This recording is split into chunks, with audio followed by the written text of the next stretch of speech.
Donc d'abord, je dis bonjour aux auditeurs. Alors, mon nom Pini Pini Sassai, voilà, j'ai pris le prénom de Kentei. C'est pour faire un petit coucou à ma culture ancestrale, en effet, parce qu'Evaris, ce n'est pas la culture de chez nous. J'ai dit qu'il faudra quand même que quelque part qu'il y ait un peu de justice par rapport à nos ancêtres et que je puisse apporter leur nom là. Ouais, t'imagines. Voilà. Donc Kentei, ça veut dire simplement dire tout petit serpent. Donc voilà. Ah, c'est joli, tout petit serpent. Oui, mais les serpents, les petits serpents normaux, ils naissent, contrairement à beaucoup d'autres espèces, naissent presque tout seuls. Et donc ils sont comme ça abandonnés dès la naissance. Donc c'est des menées pour vivre, pour survivre jusqu'à l'âge adulte. Et ils y arrivent. C'est quand même étonnant. Donc ils y arrivent. Donc voilà. Donc on peut être des conditions peut-être très modestes ou des conditions désespérées et arriver à être une personne comme toutes les autres. Donc c'est comme ça. Donc nous avons à nous des ressources pour y arriver. En tout cas, enchanté. Et alors, je me permets évidemment de te tutoyer. Enfin, faut dire que même avec les inconnus, j'ai tendance à tutoyer facilement. Mais là, on se connaît. Ça fait un petit temps là qu'on se rencontre. Et toi, en fait, Pini, je t'appelle Pini, hein. Tu vas nous parler d'un bouquin, et c'est pas le premier, La Renaissance africaine, les villes rurales vertes de Songhai. Voilà. Et on a vraiment tout le temps de développer ton bouquin et même de présenter un petit peu qui tu es, parce que tu as une histoire remarquable. Et puis il y a Benjamin Annès, qui vient nous faire un petit agenda militant. C'est comme ça quoi? C'est ça, on peut dire ça, agenda militant ou culturello-militant. Comment tu as dit? Culturello-militant. Culturello. C'est ça que t'as dit? Oui. Culturello. Culturello-militant, tu vois, je rétracte les deux mots. D'accord. Donc oui, j'ai quelques dates à présenter, je ferai ça après, en fin d'émission. Et tu peux aussi, toi, à un moment donné, si quelque chose n'est pas clair ou t'as envie, tu peux aussi parler à Pini, quoi. J'aurai sûrement des questions très intéressantes. Absolument. Le sujet déjà m'a l'air vraiment passionnant. D'accord. En tout cas, la Renaissance africaine. Oui. Donc on va voir ça. Alors Pini, tu nous racontes dans les grosses lignes un peu ton histoire. Tu as été, en tout cas, je peux aussi faire une présentation. On lit lauréat du prix international Imhotep. Balèze, non? Oui. C'est quoi le prix international Imhotep? Ça représente quoi Imhotep, c'est un grand personnage panafricain, qui a vécu il y a, je crois, 3000 ans. Hein. Donc à l'époque, on appelle l'égyptienne. Bon, alors c'était un mathématicien, architecte, physicien, c'était un personnage inouï, un grand écrivain. Et alors il est un peu le modèle des intellectuels modernes, pour ainsi dire. Et toi, tu reçois le prix de cette figure-là. Voilà, il y a un prix en son nom. Et c'est ce prix qui m'a été attribué pour l'ouvrage, le précédent, pas celui-ci. Qui s'appelait la croisade de l'Europe christianisée contre l'Afrique ancestrale. Oui, donc, voilà. Ouais. Donc c'est pour cette, je l'ai déjà présenté ici à Radio Campus, mais c'est notre émission. Et donc c'est pour cet ouvrage que j'ai reçu le prix international Imhotep. Et alors tu as aussi reçu le prix Cheikh Anta Diop. Ouais, Cheikh Anta Diop. Alors ça c'est pour le premier ouvrage. Qui s'appelle la mission civilisatrice au Congo. Réduire des espaces de vie en prison et en enfer. Alors, pour celui-là, j'ai aussi reçu un prix. C'est le prix Cheikh Anta Diop de l'université de Douala. Et pour ce livre-là, tu as aussi été viré. Voilà. C'est vrai, hein? Oui. C'est remarquable, ça. Tu as été viré de ton poste de curé, dans le Luxembourg belge, quoi. Tout à fait, parce que j'ai été ordonné prêtre en 84 au Congo. J'ai travaillé là-bas quelques années. Après, je suis venu ici, enfin plusieurs années d'ailleurs, pas quelques années. Tu as fait de la radio d'ailleurs là-bas. J'ai fait de la radio là-bas. J'ai été directeur de la radio là-bas. Et alors à Kikwit. Et je suis venu ici, je suis venu d'abord en France, puis en Belgique. En Belgique, j'ai dirigé pendant 10 années 6 paroisses dans la commune de Saint-Aude, c'est dans la province de Luxembourg, belge. En Belge, oui. Et donc tout s'est bien passé jusqu'au moment où le livre est sorti, mon livre là, le premier. Et dès qu'il est sorti, eh bien, voilà, j'ai été mis à la porte, viré du jour au lendemain. On peut dire qu'à partir de ce moment-là, Pini, ta vie change quand même. Hein? Complètement, oui. Donc voilà, complètement. Parce que j'écrivais déjà, mais maintenant, donc voilà, ma vie, c'est une vie. J'ai dit que j'ai trouvé une autre forme de ministère sacerdotal. J'ai un autre sacerdoce. c'est le sacerdoce, c'est l'écriture. Et alors, ma paroisse, ben, c'est l'espace humain de partout, de tous les hommes. Et mes paroissiens, c'est tous ceux qui m'écoutent, tous ceux qui me lisent, tous ceux qui m'entendent, tous ceux que je rencontre partout.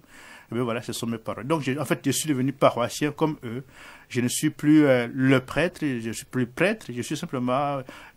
donc, ma prêtrise, c'est l'humanité que nous partageons, nous tous ensemble, en fait. C'est aussi écrivain engagé. Voilà, écrivain engagé pour une cause, je crois pour la cause de la revalorisation de la culture africaine, parce que vous savez que l'Afrique, le peuple africain, c'est parmi les peuples qui ont tellement souffert depuis le 15e siècle jusqu'à ce jour.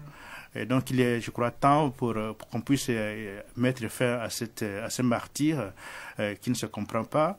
Et voilà, c'est comme ça que moi je m'engage à ce que ça puisse s'arrêter par mon écriture, par ma plume.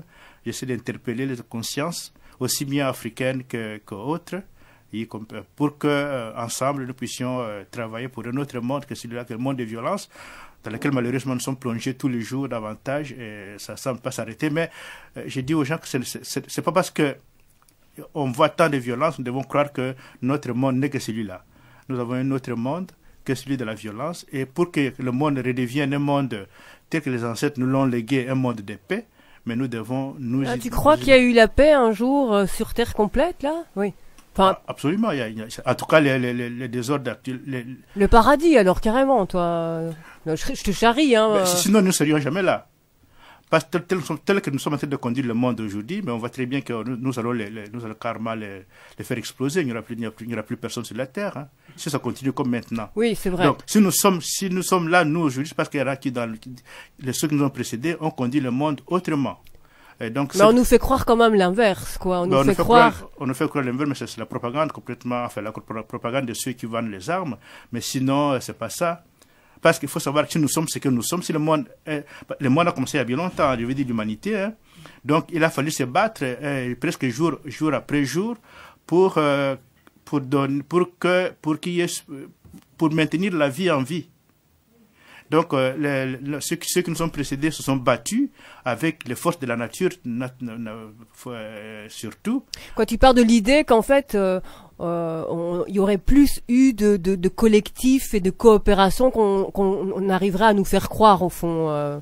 Mais il faut dire que jusqu'au IVe siècle, hein, donc la violence actuelle démarre à ce moment-là. La violence inouïe, hein, date à partir de la création ou du christianisme romain, qui vient mettre apporte... Quoi, on est au 300... Au IVe siècle, donc voilà, on est 312, quelque chose par là. Donc ça apporte un autre paradigme qui n'était pas connu, le paradigme de l'imposition, donc la foi par l'imposition. Auparavant, ça n'existait pas. La foi, c'était surtout la pratique, les cultes ancestrales, donc la religion ancestrale que tout le monde pratiquait. Il n'y avait pas de raison de se battre pour cette foi-là. Il pouvait arriver que dans un village, qu'il y ait plusieurs cultes qui se côtoient, hein, sans qu'on puisse se battre pour cela. Oui, ça posait pas de problème. Mais à partir du IVe siècle, ça devenait un problème. Donc il fallait ou bien être chrétien ou alors dégagé. Donc parce qu'il fallait que le christianisme soit la seule religion, sans qu'on puisse savoir. Mais en fait, c'est devenu une force politique, et c'est à partir de là, donc c'est à partir de ce pouvoir politique par l'imposition qui a abouti à ce qu'on appelle l'infaillibilité papale, laquelle a conduit à l'Inquisition. L'Inquisition qui a finalement engendré... Mais quoi, Pini, avant ça, il n'y a pas de violence, si, hein, avant cette foi obligée, comme tu dis... Ici, ce n'est pas une violence, ici, c'est un régime de massacre. Donc, ce n'est pas une violence comme je peux faire violence à quelqu'un pour dire... Non, ici, c'est un régime vraiment de massacre. Oui, ça devient à grande échelle, alors. Voilà, ça devient même un principe. Ouais. C'est bien que même les familles sont disloquées carrément. Donc, il y a des parties de l'humanité qui sont mises de côté. Il faut savoir qu'à un moment donné, par exemple, les femmes, c'est pas parce que tu es là, mais les femmes ont été mises de côté, donc n'ont plus existé, devaient dégager de ce monde-là. C'était inouï. Donc, les hérétiques, pareil, donc ce qu'on appelle les hérétiques. Donc, tous ceux qui avaient d'autres Oui, d'autres manières de voir. Alors on les dégageait, mais par la violence, par le feu. Hein. Mais ça, oui, moi je connais plus, à partir du IVe siècle, comme tu dis. Mais comment on peut être sûr de ça? Parce qu'évidemment, c'est une de mes questions quand on parle de la Renaissance africaine, parce que souvent, j'imagine, quand on est africain, on vous raconte l'histoire des Blancs. Comment on fait pour retrouver l'origine? Enfin, comment tu as fait, toi, pour faire de la recherche? Explique-nous comment ça se passe, parce qu'évidemment, il y a beaucoup de... Oui, tu comprends ma question? Tout à fait. Mais la culture africaine n'est jamais morte. Parce que la culture africaine, c'est elle qui est à l'origine de l'humanité. C'est elle qui a engendré l'humanité et l'Afrique. Donc, c'est l'Afrique qui a donné à l'humanité ce qu'est l'humanité. Donc, la culture n'a jamais... En fait, la culture ne se perd jamais. C'est pour ça qu'il faut savoir que, par exemple, même ici en Europe, quand on parle de... Tu crois que la culture ne se perd jamais avec le temps? Jamais. Mais sinon, voilà, quand on parle ici en Europe de festivals et tout ça, c'est quoi? Mais c'est la culture qui revient. Hein? Donc la culture ne se perd jamais. Parce que la culture, la culture, elle se transforme, moi je dirais, mais elle peut se perdre. En tout cas, elle peut perdre l'histoire avec un grand H, de ne plus savoir d'où je viens, comment j'en suis arrivé là. Enfin, tu vois un peu la nuance. Il y a l'histoire avec un grand H, et puis pour moi, la culture, elle se transforme, on va dire. Oui, mais par exemple, non, je parle. Oui, mais pour parler du cas on parle de la Renaissance européenne. La Renaissance européenne, ça a été la renaissance de la culture européenne. C'est-à-dire la culture qui était perdue à partir du IVe siècle, justement. Parce qu'à un moment donné, la culture a été complètement perdue. Il faut savoir que avec le christianisme, mais tout ce qui était culture ancestrale a été détruit. Oui. Déjà ici en Europe, il n'y a pas qu'en Afrique. Oui. Donc ici également, les gens avaient tout perdu. Il y avait plus parce que maintenant, ici en Europe, par exemple, on parle français, on parle anglais. Je crois que ça a été comme ça, c'est pas vrai. Le français, l'anglais, l'allemand, ça a été imposé. Les gens parlaient d'abord leur langue. Hein. Il y avait plusieurs langues ici. Hein. Donc, tout cela a été perdu, mais à partir du disons, 13e, 14e, 15e siècle, avec la Renaissance, les gens ont fait des... C'est-à-dire qu'il fallait se battre. Comme je dis, c'est-à-dire quand on dit que ça ne se perd pas, ça ne veut pas dire que c'est tout le monde qui ne perd pas. Non, il y a une substance qui reste, et qui quelque part va renaître par quelqu'un, par un fait du hasard, par un geste, par une parole, par quoi, mais c'est aussi un travail là derrière, évidemment, pour que ça puisse revenir. Donc, il y a un travail qui a été fait pour que la Renaissance, pour que l'Europe puisse renaître, qui a abouti la Renaissance, disons, qui a abouti à la Révolution française, qui a donné un tout autre visage à cette Europe-là qui était l'Europe de l'épouvante, du désespoir. Alors j'ai dit qu'ici, pour la culture africaine, c'est pareil, elle n'a jamais été perdue malgré ça, y compris en Égypte. Même si l'Égypte, il faut savoir que le premier génocide de l'histoire, c'est en Égypte qu'il a eu lieu, au IVe siècle, justement parce que à partir de 391, toute la culture égyptienne a été détruite depuis Alexandrie jusqu'à l'Éléphantine, tout à fait au sud. Donc c'était village après village, temple après temple, ça a été détruit tout complètement. Mais malgré cela, la culture a quand même pu demeurer, heureusement. Bon, il y a eu les pyramides aussi, mais il y a aussi eu les peuples. Les peuples égyptiens ne sont pas, comme on croit, ils ne sont pas volatilisés. Hein. Bon, il y en a qui ont quitté l'Égypte, ils sont allés plus loin, et la culture a continué. Je veux dire que même pendant ce qu'on appelle la colonisation, la culture africaine n'a pas été enterrée. La culture est restée. Les gens se sont battus pour garder leur culture, pour garder leur langue, pour garder leur façon d'être. Et comment ils ont fait, Pini? Mais se sont battus. Ça n'a pas été facile, mais ils se sont battus pour garder ça. Est-ce que je peux lire un petit passage enfin pas un petit passage, mais plutôt tu sais, à l'arrière des bouquins, c'est un résumé qui explique un peu, parce qu'on pourrait, ça explique aussi un peu. T'as trouvé un nom qui s'appelait Godfrey Nzamuzo. Godfrey? Oui. Godfrey Nzamuzo. Oui. Comment donc c'est un prêtre nigérian, je crois dominicain, qui ça part de, ou je me trompe, ça part de ce monsieur pour ta recherche? Ma recherche, oui, ça part de lui. Ça part de lui parce qu'il m'a interpellé, dans ce sens que moi, quand j'étais au Congo, j'avais cette vision que j'ai trouvée chez lui, d'aider, en fait, disons, de promouvoir une agriculture qui soit un peu une agriculture qui produise de la viande, je veux dire. C'est-à-dire que qu'on puisse arriver à faire de l'élevage, disons, intelligent. Faire l'agriculture pour nourrir les bêtes. Parce qu'il faut savoir qu'à un moment donné, l'agriculture chez nous était une agriculture d'exportation, hein, donc pour l'Europe. Donc pour se nourrir, on va chercher... c'est ça que tu expliques Non, donc j'explique maintenant que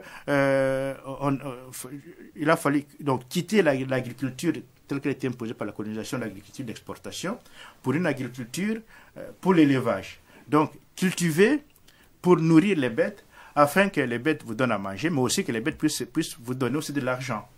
Parce que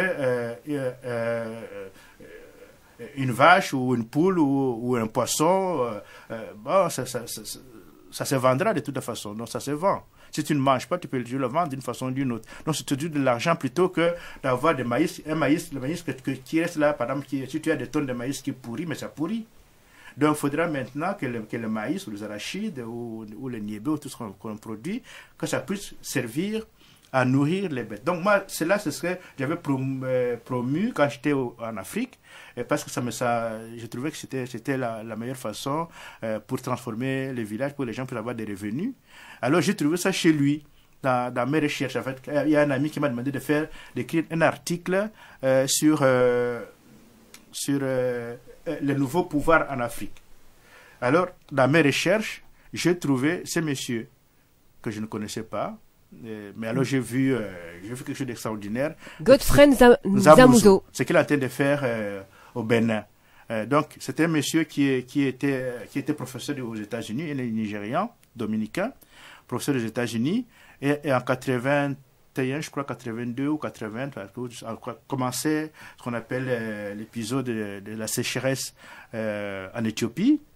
Donc voilà, tu parles du résumé. Voilà. Vas-y, explique-nous. Donc, c'est entre 1980 et 1984. Voilà. Il y a la frayeur, hein, je crois, là, une sécheresse sévère, immense, sévère, avec un grave conflit armé, voilà, qui frappe l'Éthiopie. Oui, mais le conflit armé est venu en plus à rajouter, mais sinon il y avait cette sécheresse et des gens mouraient comme des sauterelles. Enfin, je m'excuse un peu de l'expression pour ceux qui nous écoutent. Mais alors, il y a eu un tel élan, mais les médias s'en sont donnés pour dire, voilà encore l'Afrique, c'est un continent de malédiction, où il n'y a rien, regardez ces gens, comment ils meurent, tout ça. Et lui, ça l'avait vraiment touché.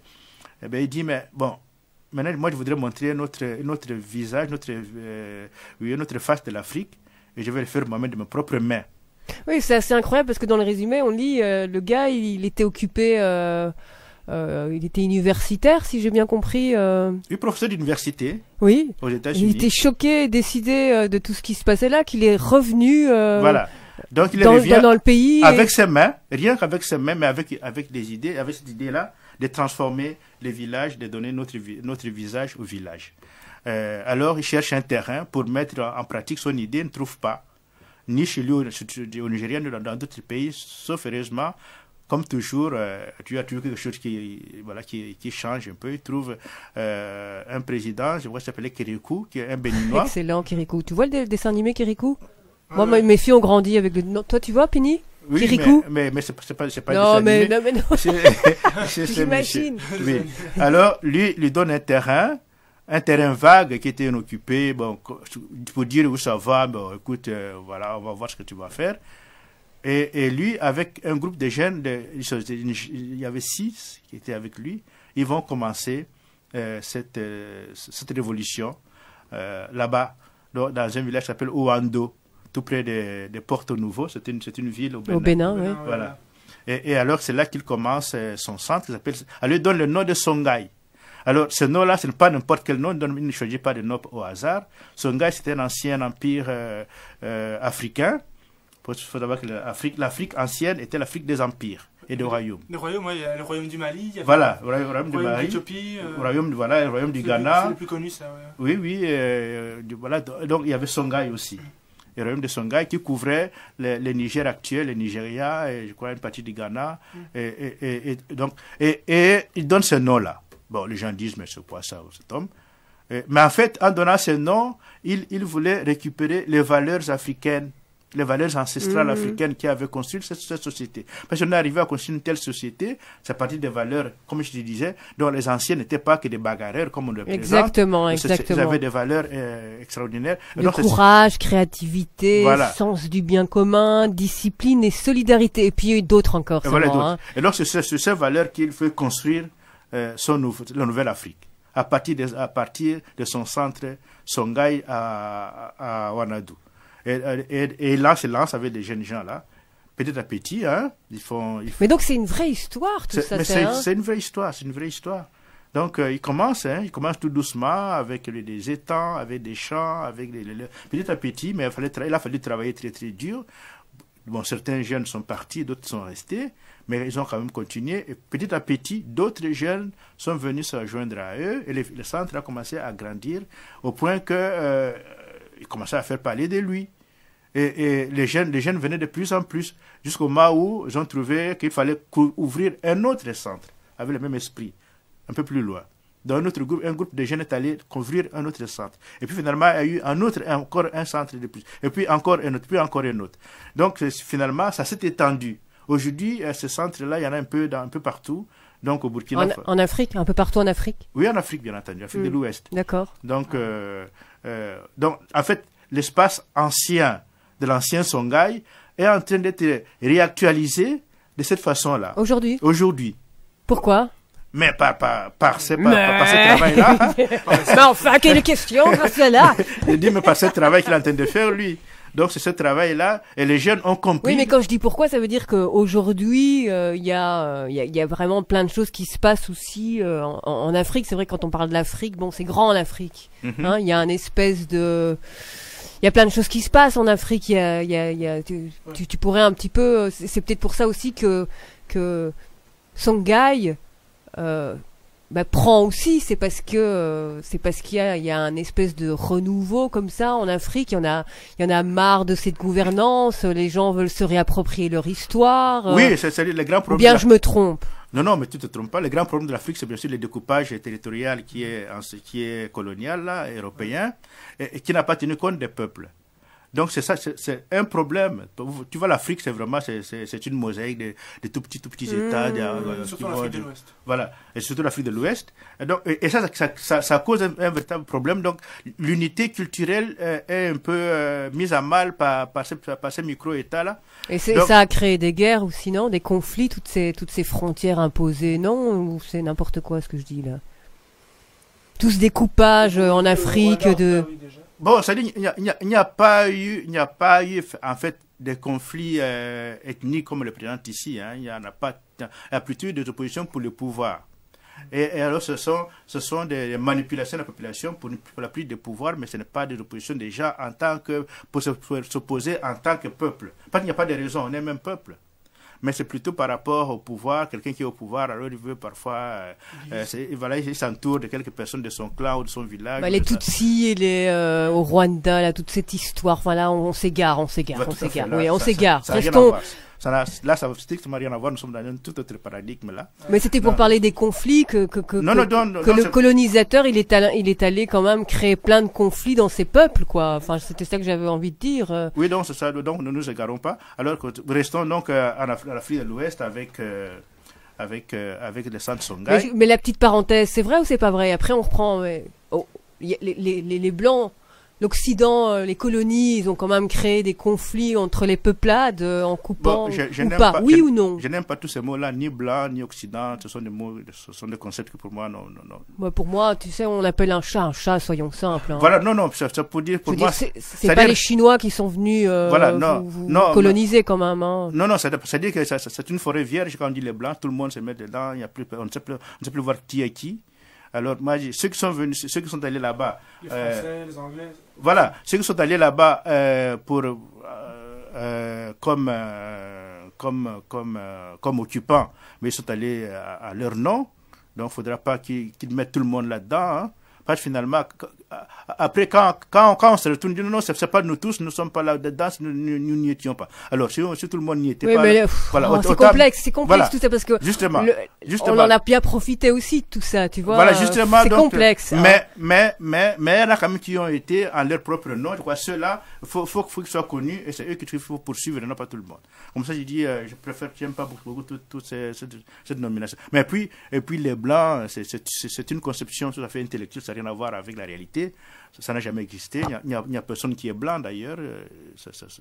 Ni noir alors. Voilà, ni noir non plus. Tout à fait. Si tu vas au laboratoire, tu prends une partie de ma peau, tu prends une partie de ta peau, on va faire des analyses, c'est toujours la même chose. Hein. Mais donc, moi je suis d'accord, ça c'est une vision idéale évidemment. Non, c'est une vision idéale parce que c'est pas idéal. Pini, ici quand moi j'ai déjà eu des infos comme ça, genre quand tu es noir ou quand tu es chinois ou quand je veux dire tu t'es pas blanc. Ben ça conditionne toute ta vie, quoi. Tu vois, ça. Il y a du racisme. On te renvoie cette image. C'est ça. Enfin, on va pas. Voilà, on va pas se perdre. Mais j'ai dit que ça c'est dans l'autre ouvrage, dans le précédent où j'en ai parlé. Qui s'appelle Croisade de l'Europe christianisée contre l'Afrique ancestrale. Ouais. Parce que ce sont des questions que mais super importantes aujourd'hui, hein, ces questions-là, quand même. Je veux dire que ce sont des questions que je connais. Donc j'en parle avec maîtrise parce que je le connais très très bien. J'ai étudié Benjamin. Ces questions-là. Et je voulais savoir, parce qu'on parle de blanc et tout ça, il y a, je sais pas si tu connais la phrase de Léopold Sédar Senghor, je crois, c'est le blanc qui crée le noir, et c'est le noir qui crée la négritude. Est-ce que tu penses que la négritude existe, c'est-à-dire le fait que... Mais ne nous égarons pas, Benjamin. À chaque fois, il va me dire que je le reprends, mais restons dans le sujet de la renaissance africaine du livre. Mais je digresserai un peu, mais voilà. Mais c'est lié, hein. C'est lié à la renaissance africaine aussi. Parce que Léopold Sédar Senghor, c'est un panafricain. J'entendais que tu parlais panafricain aussi. Bon, mais Léopold Sédar Senghor, nous ne le considérons pas tellement dans la ligne des panafricains. Lui, non. Ce n'est pas dans la ligne de ceux qui ont milité par rapport. Ils ont parlé de la négritude, c'est vraiment mal donné. Mais bon, la négritude, c'est pas disons, pour moi, c'est pas tellement dans la Renaissance. Mais c'est un autre débat celui-là, avec Léopold Sédar Senghor. Mais ici, donc pour revenir à notre Nzamouzo là, parce que je crois que c'est un monsieur qui mérite qu'on puisse parler de lui, parce qu'on en parle très peu. Donc, alors lui, il met alors maintenant c'est son projet là, c'est ferme, que j'appelle moi donc les villes rurales vertes, donc le nouveau village en fait. Le nouveau visage des villages africains. Ça se répand un peu partout. Ce qui est extraordinaire avec ce qu'il fait, c'est que les jeunes qui étaient souvent portés à aller ailleurs que chez eux, parce que chez eux, il n'y avait pas de vie, mais non seulement reviennent, mais ils restent chez eux. Aujourd'hui, ça. Voilà, chez eux, oui, dans des villages. Donc, ils ne vont plus dans des villes, hein, maintenant ils restent dans des villages et ils veulent donner un autre visage à leur village. Donc les villages deviennent des pôles d'activité aujourd'hui. Alors c'est ça qui est important, c'est ça qui est extraordinaire avec ce concept-là. C'est ainsi que moi je voulais le mettre en valeur pour montrer voilà qu'il y a quand on parle de la Renaissance africaine, ce n'est pas un rêve. Ce sont des choses, ça se passe là. C'est concret. Ça se passe là, oui, ça se passe là. Et ce qu'il fait là-bas, il est en train de montrer, c'est un visage de la Renaissance africaine. Il y a certainement plusieurs visages, oui. En tout cas, moi, ça me donne envie, hein, la Renaissance africaine, les villes rurales vertes de Songhai. Oui, c'est ça. Donc, comme je disais, lui, il s'est inspiré de la culture africaine, de la culture ancestrale africaine, donc pour donner un nouveau visage. Parce que pour que l'Afrique puisse renaître, il faudrait que l'Afrique renaisse sur cette base-là, sur la base de la culture ancestrale. C'est quelque chose de positif, quoi. Ça. Absolument. Voilà. Parce que les ancêtres n'ont rien démérité. Au contraire, ils nous ont laissé un héritage qui est là et dont il faudra se servir maintenant. Mais il faut le connaître, évidemment. Donc, lui, ce qu'il fait, alors, il donne des cours, donc il y a des formations qui se donnent là-bas. Il a déjà formé plus de 3000 jeunes, je crois, dans son centre, dont les jeunes viennent nombreux. J'ai dit que maintenant, moi, j'invite les intellectuels africains, notamment les universitaires africains, c'est-à-dire ceux qui ont la jeunesse africaine en main, qui sont dans les centres universitaires et dans les universités, qui puissent faire comme lui, réintégrer cette culture ancestrale dans le cursus des élèves, des étudiants aujourd'hui, pour que les étudiants puissent avoir cela en tête, qu'ils puissent partir de l'université avec l'idée d'aller transformer leur village, leur milieu de vie, et non pas avec l'idée de quitter définitivement, comme c'est comme maintenant, les villages. Il faut que les villages, parce que si on quitte les villages, mais il n'y a plus rien, voilà, il n'y a plus de vie, quoi, si on quitte le village. La force, c'est dans la jeunesse. Si la jeunesse quitte, mais il n'y a plus, les villages ne vont plus exister. Donc, il faut que la jeunesse revienne. Et elle quitte pas mal. Justement, elle se met en mettant sa vie en danger avec tout ce que nous savons maintenant, tout ce qu'on apprend. Donc, il est temps maintenant de donner aux jeunes notre visage de cette Afrique-là. C'est ce qu'il fait, c'est ce que fait Damouzo, et c'est ce que je propose dans ce livre. Eh bien, on va continuer alors avec la revue de Benjamin.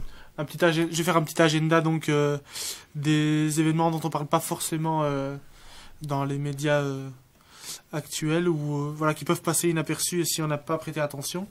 Ce soir aussi, le cercle antispéciste. Là, on est là dans une conférence, donc on est plus intellectuel.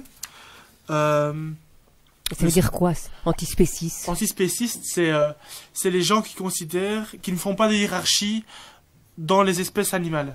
Donc ils considèrent que l'humain est un animal et à ce titre, il a autant de valeur qu'une vache et autant de respect. Il faut autant avoir de respect pour une vache que pour un homme. Il n'y a pas de hiérarchie. C'est un peu comme antiraciste, mais pour les espèces. c'est un peu le même concept. J'ai jamais entendu ça. Et donc là, le thème, donc c'est le cercle antispéciste de l'ULB qui va parler un peu de l'antispécisme. Et quoi, tu es antispéciste, Benjamin? Que tu relates, que tu reviens avec cette info, venez. Ouais. En tout cas, je pense. Je me suis pas forgé une opinion très très précise sur la question. C'est important. C'est très important, mais j'y crois. En tout cas, je suis. Tu viens nous faire un peu la pub d'un endroit où on discuter de ça. Après je soutiens dans l'idée. Oui, je suis antispéciste. On peut le dire, ouais. Benjamin est antispéciste, nanani, naner. Et explique en quelques mots parce que. Voilà, donc. Tu es antispéciste. En fait. Donc tu ne manges pas de viande. Tu manges pas de viande si tu penses que tu es antispéciste. Antispéciste, les animaux, on peut plus les tuer. Antispéciste, pour revenir à savoir chaud et savoir froid de la conférence gesticulée, comme ça je fais un peu des liens. Je suis plus au niveau savoir froid, c'est-à-dire en théorie, je suis antispéciste, c'est-à-dire que je ne crois pas à la hiérarchie des espèces. Mais j'ai pas fait assez d'efforts, j'avoue, dans la pratique pour ne plus manger de viande. Mais j'y travaille très très fort. Tu en penses quoi, toi, de ce qu'on parle, Pini? Du végétarisme. Avec la culture ancestrale. Ah oui. Est-ce que les Africains sont végétariens? Non, les Africains sont plutôt saisonniers. Donc, ils se nourrissent d'après les saisons. Ah oui. Donc, ce qu'offrent les saisons, c'est ce qu'on nous mange. Aujourd'hui, vous parlez là, parce que quand c'est aujourd'hui, on parle d'aujourd'hui, on parle pas. Aujourd'hui aussi, oui, mais ancestralement aussi. Les Africains ancestralement, c'est ceux qui vivent d'après le paradigme ancestral. Donc, mais nous aussi, excusez-moi, Benjamin, s'il faut parler, quand je dis nous, c'est même pas mon peuple à moi, mais en Occident, l'origine du monde, on se nourrit en fonction des saisons à la base. Oui, mais j'ai dit, moi je parle d'aujourd'hui, donc parce qu'aujourd'hui ici il n'y a plus de saison du tout. Tout est là du 1er au 30, du 30 au 30, de janvier à décembre, il n'y a rien. Mais donc j'ai vu dire que pour parler de on peut manger des légumes, on peut manger ça dépend des saisons, on peut manger à des saisons on mange surtout du poisson parce qu'il y a beaucoup de poissons, à des saisons on mange beaucoup de viande parce qu'il y en a beaucoup, il y a des saisons où on mange beaucoup de légumes parce que il n'y a pas plus beaucoup de viande, plus beaucoup de poissons, donc voilà, c'est un peu d'après les saisons, on peut ainsi dire. On vit au rythme de la nature. On vit au rythme des saisons. Comment faire pour trouver ton bouquin en un mot? C'est sur Internet, Edicad. Donc, c'est pas difficile. EDICAD, edicad.org. Très bien. Merci à vous deux d'être venus, en tout cas. Un dernier mot, Pini? Je suis content de l'invitation. J'espère que nos amis ont été contents. Donc, on serait aussi heureux de nous retrouver ici un jour. Donc, s'ils veulent me joindre, ils peuvent m'appeler au 0487 487 642.